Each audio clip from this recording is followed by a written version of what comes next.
Hoy vamos a meternos de lleno en un tema que, de una forma u otra, nos toca a todos. La preocupación. Pero no la preocupación normal, por un examen o una factura, sino cuando esa preocupación se convierte en el centro de tu vida. Hablamos del trastorno de ansiedad generalizada, o TAG. Para ello tenemos sobre la mesa materiales de un curso de psicología clínica, muy rigurosos, basados en el DSM-5 y también en el manual de David H. Barlow. La misión de hoy es entender qué es de verdad el TAG, qué lo separa de la ansiedad cotidiana y sobre todo por qué se produce. Es un punto de partida clave, sí, porque las fuentes insisten mucho en algo que me parece fundamental. Sentir ansiedad, tener miedo, o vamos, darle vueltas a la cabeza, no es una enfermedad, es parte del software humano. Claro, es normal. El problema, y aquí está el giro, es lo que las fuentes llaman la reacción a nuestras reacciones. No es el primer dardo de la preocupación lo que te hiere de verdad, sino el segundo, el que tú te lanzas a ti mismo por estar preocupado. Ahí es donde una simple chispa puede convertirse en un incendio. La reacción a nuestras reacciones. Me gusta. Es una idea potente para empezar. Sí, lo es. O sea que el problema no es sentir ansiedad, sino la bola de nieve que creamos a partir de ella. Entonces, si partimos de esa base, ¿cómo define la psicología clínica oficialmente esa bola de nieve? ¿Cuándo deja de ser una preocupación normal para convertirse en un diagnóstico? Pues para eso está el DSM-5, que es como el libro de instrucciones de la salud mental, y pone unas reglas muy claras. La primera, el criterio principal, es que tiene que haber una ansiedad y una preocupación que son excesivas, constantes, y que saltan de un tema a otro. No vale con un solo tema. No, no vale. Preocuparse mucho por un problema concreto. Es un estado de alerta general sobre el trabajo, los estudios, la salud, la familia. Y esto tiene que estar pasando la mayor parte de los días durante al menos 6 meses. No es una mala racha. 6 meses. Eso ya es una maratón. Y aquí viene un punto que me parece crucial, que es que la persona siente que no puede controlarlo. No es que no quiera, es que no puede pulsar el botón de off. Es como tener un motor mental siempre encendido, rugiendo en segundo plano. Has usado la metáfora perfecta. Es un motor que no se apaga. Y ese motor consume muchísima energía, lo que nos lleva directamente a los síntomas físicos y cognitivos. Para el diagnóstico, además de la preocupación incontrolable, tienen que aparecer 3 o más síntomas de una lista de 6. Y un dato curioso. En niños, con que aparezca uno solo, ya es suficiente para cumplir este criterio. ¿Y cuáles son esos 6 chivatos de que el motor está sobrecalentado? A ver, el primero es una inquietud constante. Esa sensación de estar con los nervios de punta, como si siempre estuvieras esperando una mala noticia. Uf, El segundo, y es uno de los más comunes, es fatigarse con una facilidad pasmosa. Estar agotado sin haber hecho un gran esfuerzo físico. El tercero, problemas de concentración o la mente en blanco. Intentas leer y no pasas de la misma línea, o en una conversación de repente te quedas vacío. eso tiene que ser desesperante. Muchísimo. El cuarto es la irritabilidad, saltar por cualquier cosa. El quinto es una tensión muscular muy marcada, el típico dolor de cuello y hombros que no se va con nada. Y el sexto, claro, son las alteraciones del sueño. O te cuesta un mundo dormirte, o te despiertas 1000 veces, o te levantas por la mañana sintiendo que no has descansado nada. Entonces, si juntamos todo esto, el retrato que se pinta no es el de alguien que se preocupa, sino el de alguien que está agotado por el propio acto de preocuparse. La mente no para, el cuerpo no descansa, y al final la vida se encoge. Supongo que ese es el siguiente punto, ¿no? El impacto real en el día a día. Justo ahí queríamos llegar. Ese es el criterio que lo convierte en un problema clínico. Todo este cuadro tiene que causar un malestar muy significativo o un deterioro claro en la vida de la persona. Claro, Afecta a tu trabajo, a tus relaciones, a tu capacidad para disfrutar. La vida se vuelve gris. Y para rematar el diagnóstico hay que hacer un trabajo de detective, descartar que los síntomas se deban a los efectos de alguna sustancia, un medicamento o una droga, o a otra enfermedad como un problema de tiroides. Y muy importante, asegurarse de que no se explique mejor por otro trastorno. ¿a qué te refieres con eso? ¿Cómo diferenciarlo de otros tipos de ansiedad? Exacto. Si toda tu preocupación gira en torno a la idea de tener un ataque de pánico, pues probablemente sea un trastorno de pánico. ¿Vale? Si tu gran miedo es hacer el ridículo en público, estaríamos hablando de ansiedad social. El TAG es diferente, es más difuso, Es un miedo a todo y a nada a la vez. Hoy te agobia una reunión de trabajo, pero cuando acaba, la mente no descansa, sino que salta si has cerrado bien el gas, y de ahí a la economía global. Es un incendio forestal mental. Vale. Aquí es donde me surgen las dudas, porque todos nos preocupamos por esas cosas alguna vez. A todos nos ha pasado tener una mala noche dándole vueltas al trabajo o al dinero. ¿Cómo se traza la línea? ¿Dónde acaba la preocupación normal y empieza el trastorno? Es la pregunta del millón, y las fuentes son honestas al respecto. No hay una línea clara, es más bien un deganadado. La diferencia no está tanto en el qué, sino en el cómo y en el cuánto.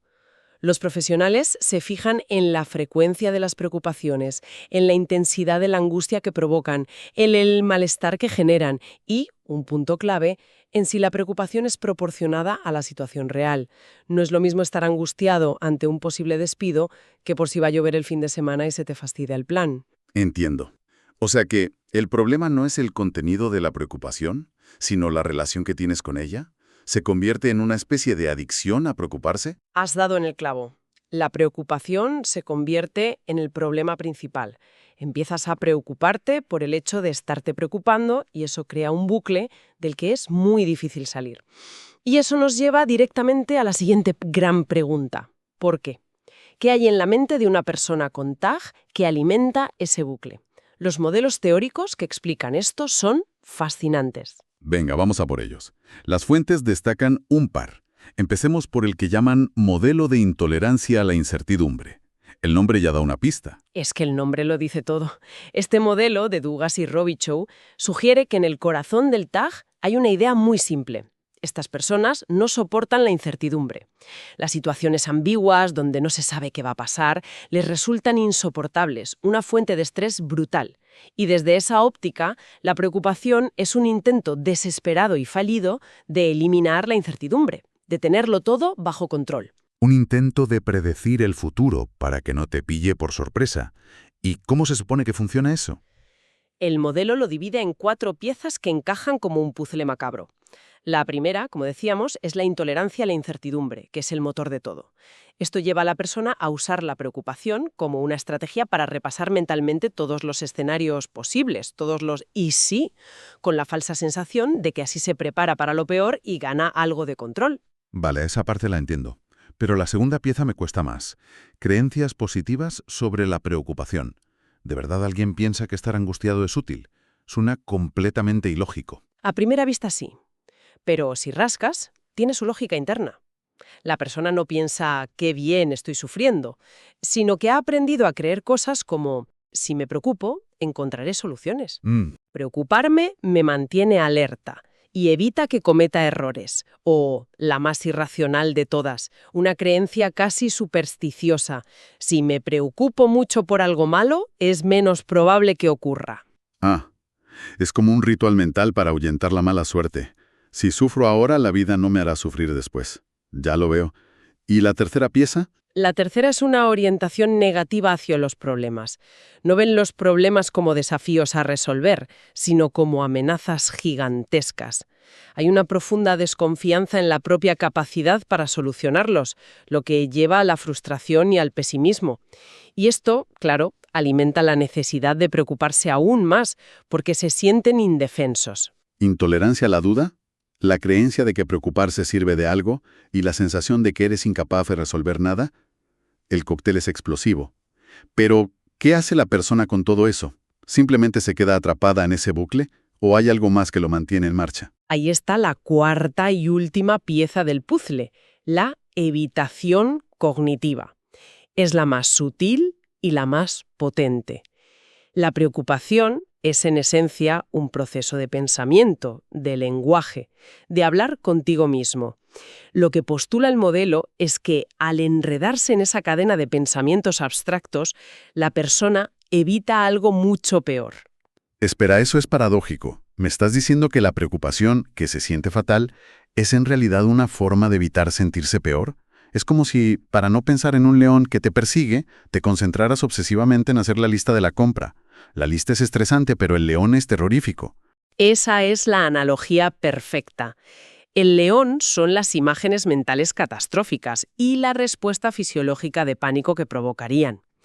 El «y si mi hijo tiene un accidente» en imágenes es mucho más aterrador y activa mucho más el cuerpo que el simple pensamiento verbal. Mucho más, claro. Así que la persona se queda en la lista de la compra de la preocupación, que es desagradable pero más manejable que enfrentarse al león. Y como a corto plazo alivia un poco, se refuerza y se convierte en un hábito. Vale, la idea de que alguien crea que preocuparse es bueno, aunque sea para evitar un mal mayor, me parece la raíz del problema. Es como echarle gasolina al fuego pensando que lo vas a apagar. ¿Hay alguna otra teoría que se centre precisamente en estas creencias sobre la propia preocupación? Sí, ya has hecho la transición perfecta al segundo gran modelo que explican las fuentes, el modelo metacognitivo de Adrian Wells. Si el modelo anterior se centraba en la incertidumbre, este se centra en la metapreocupación. La metapreocupación. Preocuparse por estar preocupado. Exactamente. Pues dice que hay dos niveles. La preocupación tipo 1 la tenemos todos. ¿Y si suspendo el examen? ¿Y si este dolor de cabeza es algo grave? Son preocupaciones sobre el mundo exterior o sobre el cuerpo. Pero la clave del TAC, según este modelo, es la preocupación tipo 2. ¿Qué sería? La que se refiere al propio acto de pensar. Son pensamientos del tipo, ¿y si esta preocupación no se va nunca? Dale. Me voy a volver loco de tanto darle vueltas. Esta ansiedad me está destrozando por dentro. Es la preocupación sobre la preocupación. ¡Qué locura! O sea que la clave no es el miedo a suspender el examen, sino el miedo a la propia preocupación por suspender. Es como tenerle miedo al sistema de alarma en lugar del ladrón. Brutal esa analogía. Es exactamente eso. El modelo metacognitivo describe un ciclo muy claro. Algo activa una preocupación tipo 1. Al principio, la persona se engancha porque tiene esas metacreencias positivas que ya mencionamos, preocuparme es útil, pero la preocupación crece y entonces se activan las metacreencias negativas. Preocuparse es peligroso, preocuparse es incontrolable. Y ahí nace la preocupación tipo 2, el miedo al sistema de alarma. Eso dispara la ansiedad a niveles estratosféricos y lleva a la persona a intentar controlar sus pensamientos o evitar cualquier cosa que pueda preocuparle, lo que, irónicamente, le da aún más poder a la preocupación. Con esta complejidad de modelos, bucles y metabucles, ¿cómo aterriza esto un profesional en la consulta? ¿Cómo se evalúa algo tan enrevesado? Pues se necesita una buena caja de herramientas, no vale con una sola. La base es siempre una buena entrevista clínica, una conversación en profundidad. A veces se usan guiones semiestructurados, como la entrevista adhesive que mencionan las fuentes, que es como el estándar de oro para asegurarse de no dejarte nada. Pero la conversación es solo el principio. Me imagino que también usarán herramientas para ponerle un número a todo esto, para objetivarlo un poco. Claro, los cuestionarios son fundamentales. Y no hay uno solo, sino que cada uno mide una cosa diferente. Por ejemplo, hay herramientas que funcionan como un termómetro de la preocupación para medir su intensidad, para ver si es algo leve o un motor de Ferrari mental siempre encendido. El más famoso es el Penn State Worry Questionnaire. Luego hay otros que ayudan a hacer un mapa de los miedos de la persona para identificar las áreas que más le angustian: las relaciones, el trabajo, el futuro, las finanzas. Y supongo que también habrá cuestionarios específicos para medir esas ideas tan concretas de los modelos como la intolerancia a la incertidumbre o la metapreocupación. Por supuesto. Hay escalas diseñadas específicamente para eso. Una para ver hasta qué punto la persona no soporta un no sé qué pasará, y otra para medir cuánto se preocupa por el hecho de preocuparse. Es la forma de confirmar si las hipótesis de esos modelos encajan con lo que le pasa a esa persona en concreto. Hay un apunte en las fuentes que me ha llamado mucho la atención. Dice que no basta con evaluar los síntomas, sino que hay que ir más allá y entender la personalidad de base y la forma de relacionarse de la persona, si es alguien muy controlador o que evita los conflictos o muy dependiente. Es que ese es un punto esencial. El TAC no aparece en el aire, aterriza sobre una forma de ser y de estar en el mundo que se ha ido construyendo durante años. Entender si la persona tiende a sobreproteger, a evitar, a complacer, es crucial no solo para afinar el diagnóstico, sino sobre todo para saber por dónde empezar a ayudarla a cambiar. Bien, entonces, si tuviéramos que quedarnos con lo esencial, el trastorno de ansiedad generalizada es mucho más que ser un agonías. Es un estado crónico de preocupación que se siente incontrolable, con un coste físico y mental enorme. Fatiga, tensión, problemas de concentración, que acaba por limitarte la vida. Lo has resumido perfectamente. Y el meollo de la cuestión, la raíz del problema, según los modelos más potentes, no es tanto de qué te preocupas, sino la relación que estableces con la incertidumbre y con tu propia mente. Son las creencias que tienes sobre la preocupación, si es útil, si es peligrosa, las que te atrapan en esos bucles. Has dado en el corazón del asunto. Y eso nos lleva a una última reflexión que se sugiere en las fuentes, que me parece muy poderosa. Mencionan enfoques terapéuticos como los basados en la aceptación, que proponen un cambio de juego radical. No se centran tanto en eliminar la ansiedad, sino en analizar cómo esa lucha constante contra la ansiedad te está alejando de lo que de verdad te importa en la vida. Es darle la vuelta por completo. En lugar de luchar contra el síntoma, miras hacia dónde quieres ir. Exacto. Y esto nos deja con una pregunta final para la reflexión. Si la preocupación es, en el fondo, un intento agotador y fallido de controlar un futuro que es, por definición, incontrolable, ¿qué pasaría si en lugar de invertir toda esa energía en intentar controlar lo incontrolable, el foco se pusiera en actuar de acuerdo a los propios valores en el presente, aceptando que la incertidumbre no es un enemigo a batir, sino simplemente el escenario en el que transcurre la vida?